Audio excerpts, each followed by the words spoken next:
Hallo Leute, ihr kennt sicher das Problem quietschende Kette bei der Duke 97 bzw. 98.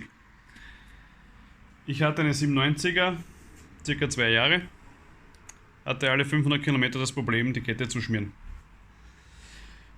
Bei der neuen 890er ist das Problem, die Kette quietscht alle 180 Kilometer. Ich habe mich jetzt für einen Tutoro Kettenöler entschieden.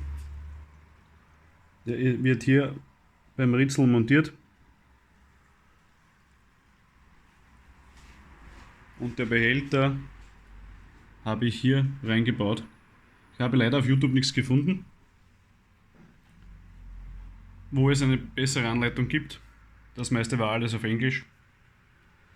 Ich habe mir das Teil heute besorgt, montiert. Ich hoffe,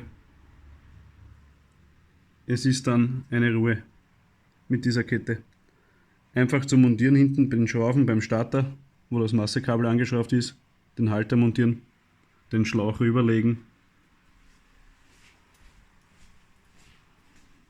2 kleine Löcher in die Ritzelabdeckung mit einem Kabelbinder, den Schlauch befestigen und es tropft das Öl auf die Kette.